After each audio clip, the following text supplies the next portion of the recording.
Saudações, alunos da terceira série! Vamos começar mais uma aula de História, mais uma aula que a gente vai rever alguns dos principais assuntos já estudados nessa disciplina tão maravilhosa.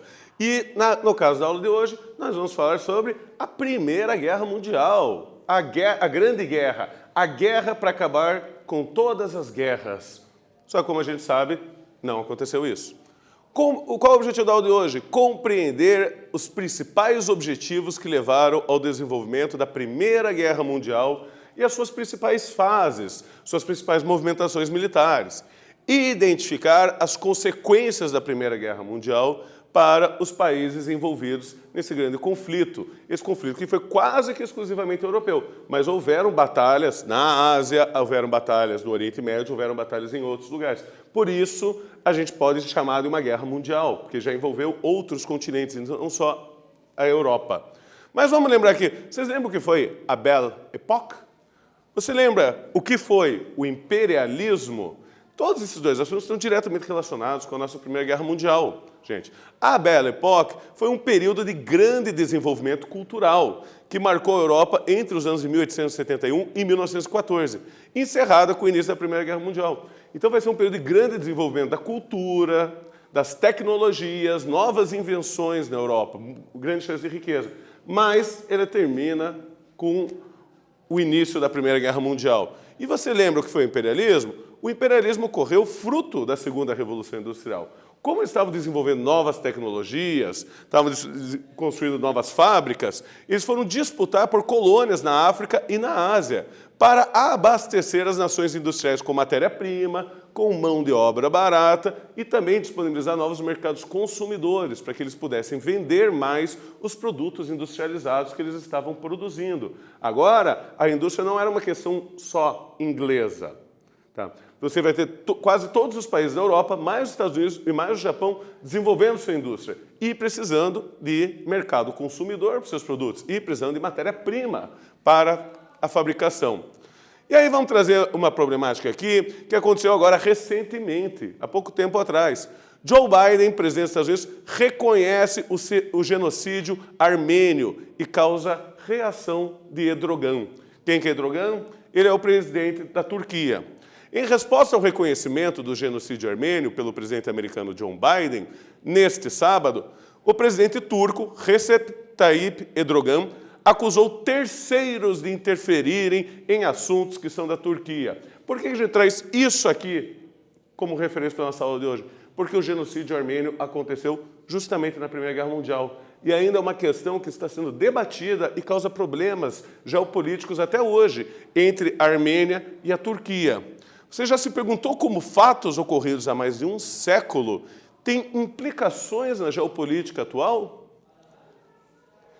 Então, gente, o genocídio armênio foi uma campanha sistemática de assassinatos, deportação e violência contra esse povo que, na época, fazia parte do Império Turco Otomano, que é um dos impérios que vai ser derrubado no final da Primeira Guerra Mundial. Hoje, a Turquia é a herdeira desse império. Tá? Então, estudar a Primeira Guerra Mundial vai nos ajudar a compreender questões políticas contemporâneas dos dias de hoje. Até hoje, a Primeira Guerra Mundial alterou tanta coisa na Europa que nós temos muita coisa que tem origem através desse grande conflito armado.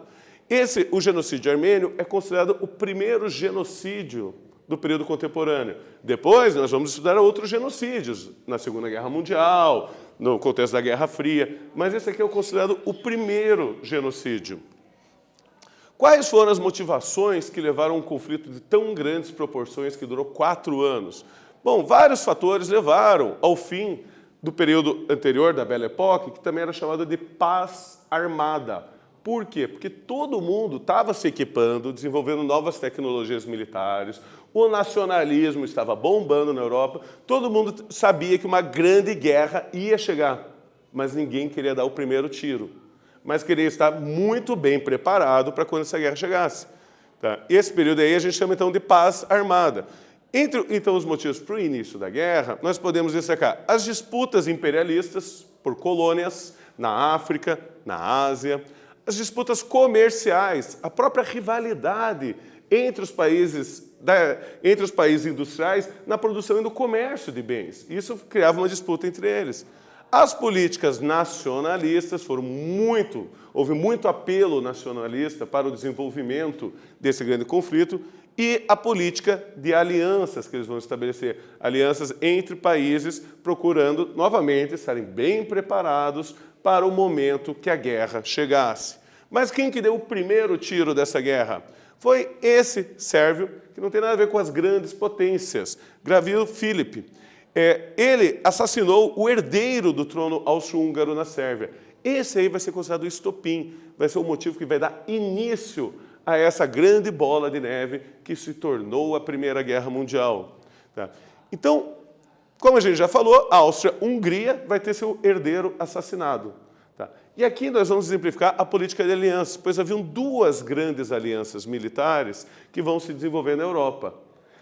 Uma delas é a Tríplice Entente, que era formada pelo Reino Unido, pela França e pela Rússia. Aparentemente ela parece mais esparsa, né?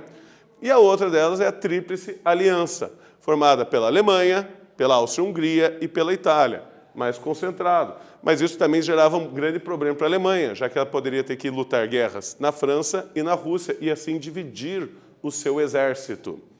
Mas vamos para a nossa primeira atividade da aula de hoje. Um dos grandes motivos da Primeira Guerra Mundial estava em sua política de alianças. Quais países formavam cada aliança? Vocês vão ter um tempinho aí para pensar, lembrar, e eu já retorno com a resposta para vocês.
Então, alunos, conseguiram lembrar das principais alianças militares que ocorreram na Primeira Guerra Mundial? Eu trago ela aqui para vocês.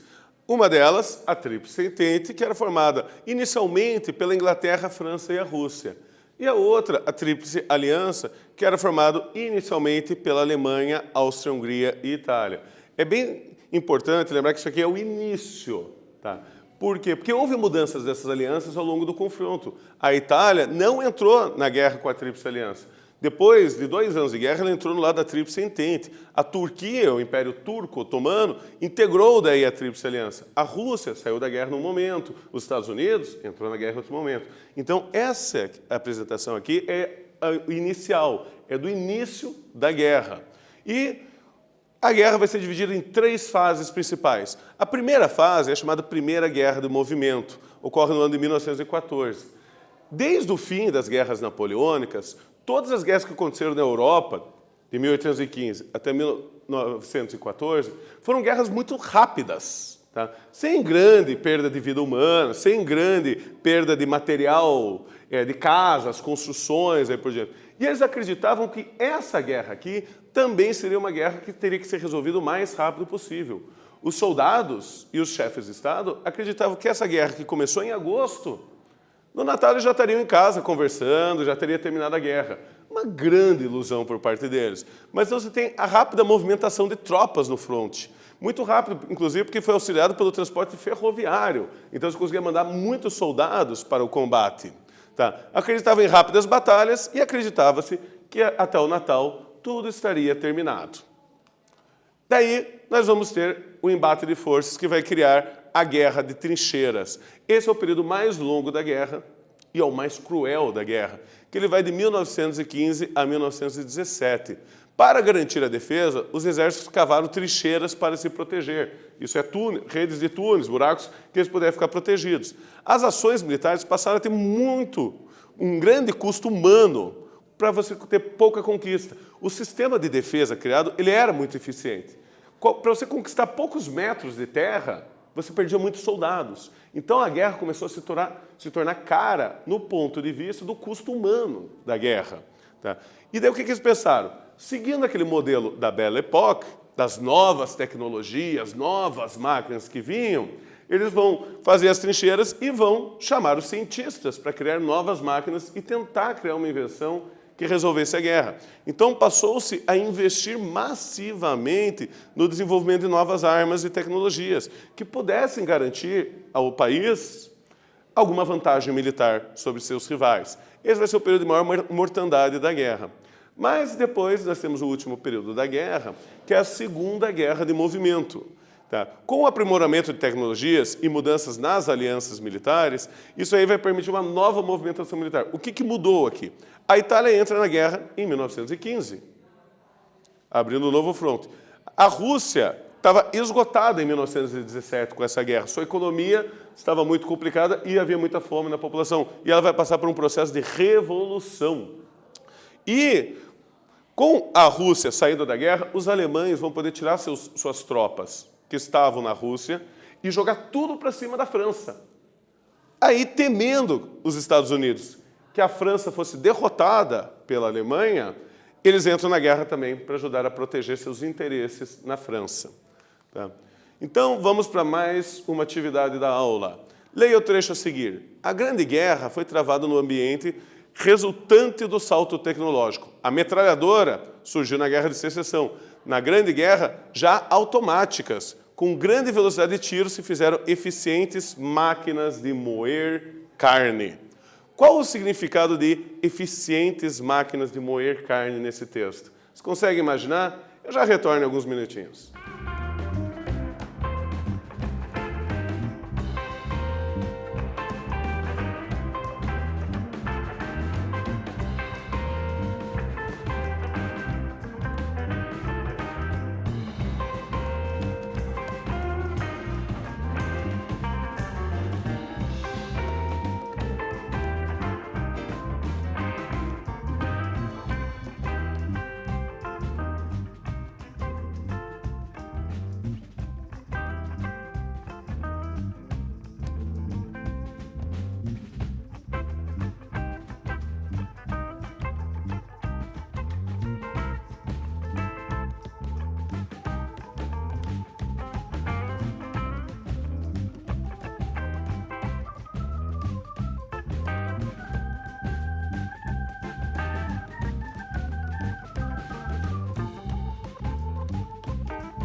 Então, alunos, conseguiram pensar? Na Grande Guerra, já automáticas, as metralhadoras, com grande velocidade de tiro, se fizeram eficientes máquinas de moer carne. Qual o significado de eficientes máquinas de moer carne no texto? Bom, no texto, a expressão eficientes máquinas de moer carne pode ser traduzida por eficientes máquinas de matar pessoas. Então, a metralhadora teve um grande uso na defesa das trincheiras, causando aí a morte de muitos soldados nessa guerra. E uma curiosidade para vocês, a Primeira Guerra Mundial foi a última guerra na história da humanidade, a última grande guerra, que morreu mais soldados do que civis. Depois, as guerras que vêm depois, em períodos posteriores, mais civis morreram do que militares. Deu uma invertida nisso. E como que terminou essa guerra? Terminou no vagão do armistício. Um armistício é um cessar-fogo. Tá? Ainda não é um acordo de paz, mas os países eles concordam em temporariamente suspender os combates, numa tentativa de resolver seus problemas com a diplomacia. Encurralada militarmente, isolada economicamente, a Alemanha passa por uma grande crise econômica, que obriga o Kaiser a abdicar. Então, a Alemanha ela deixa de ser um império, ela deixa de ser uma monarquia e ela se torna uma república. É aqui que surge a República Alemã. É criado um governo civil. Esse governo civil assina nesse vagão de trem o armistício de 1918, para justamente como tentar negociar o fim da guerra. Mas não acontece uma boa negociação para eles. Em 1919, é imposto à Alemanha o chamado Tratado de Versalhes. Tá? Esse tratado foi imposto à Alemanha, havia reclamação dos Estados Unidos, que achou que foi muito duro isso aqui, e ele simplesmente tinha nada mais, nada menos que 256 cláusulas, todas elas punindo a Alemanha de alguma forma. Então, esse tratado aqui é um tratado caracterizado pelo revanchismo, pelo clima de vingança. Entre as coisas que eles perdiam, perdia 20% de todo o seu território, perdia todas as suas colônias na África e na Ásia, era obrigado a pagar todo o custo de guerra, tanto civil quanto militar, às nações que venceram a guerra. Ou seja, tudo aquilo que a França gastou para enfrentar a Alemanha, que a Inglaterra gastou para enfrentar a Alemanha, é a Alemanha que teria que pagar. A proibição da Alemanha de produzir armamentos pesados, como tanques, canhões, ter uma marinha de guerra ou ter uma aviação militar, ficava tudo proibido. O exército alemão ficava limitado a 100 mil soldados apenas. Muito pouco para o tamanho da Alemanha. Tá? E, principalmente, a Alemanha tinha que admitir que ela era a única responsável e a única culpada pela guerra. Esse tratado imposto à Alemanha vai gerar grandes problemas econômicos na Alemanha, devido a todas as indenizações que teriam que ser pagas. E vai acabar mudando também o mapa político da Europa. Vamos lembrar que eu avisei vocês que a Rússia, em 1917, havia saído da guerra. Na saída da guerra, ela assinou um tratado, o Tratado de Brest-Litovsk, e nesse tratado ela dava parte desse território, tudo, para a Alemanha. Era o preço a pagar para sair da guerra. Só que a Alemanha também perdeu a guerra agora. Então, as nações vencedoras não queriam devolver o território para agora a União Soviética, que é dentro do processo revolucionário, mas também não queriam devolver para a Alemanha. E o que eles fizeram? Eles vão criar novos países. É nisso aí que surge a Finlândia, a Estônia, a Letônia, a Lituânia, Polônia, Tchecoslováquia, Iugoslávia, Hungria. 10 países novos são inventados na Europa. Tudo fruto dessa guerra. Tá? Então, vamos para a nossa última atividade da aula de hoje. Após analisar alguns dos termos do Tratado de Versalhes, a que conclusão é possível chegar sobre o termo paz? Vocês têm um tempinho aí para pensar e a gente já retorna.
Então, pessoal, conseguiram responder a questão? Aqui temos uma sugestão de resposta para vocês. Lembrando que é uma questão discursiva, então você não precisa escrever exatamente igual a mim. Mas os termos eram caracterizados pelo revanchismo e priorizava a diminuição da influência militar e política alemã sobre a Europa e sobre o resto do mundo, além de ter posto sobre a Alemanha o pagamento de pesadas indenizações de guerra. E justamente esse Tratado de Versalhes, ele vai ser um dos principais responsáveis pela Segunda Guerra Mundial, que vai tentar resolver o que a Primeira Guerra Mundial não resolveu. Então, o que nós vimos da aula de hoje? As causas da Primeira Guerra Mundial. Também podemos ver as 3 principais fases da guerra e as características de cada uma dessas fases. E as consequências da guerra para todos os países envolvidos. Alguns países foram inventados, alguns países passaram por revoluções, se tornaram repúblicas ou foram fragmentados, divididos em outros países. Então, gente, obrigado a todos. Até a próxima.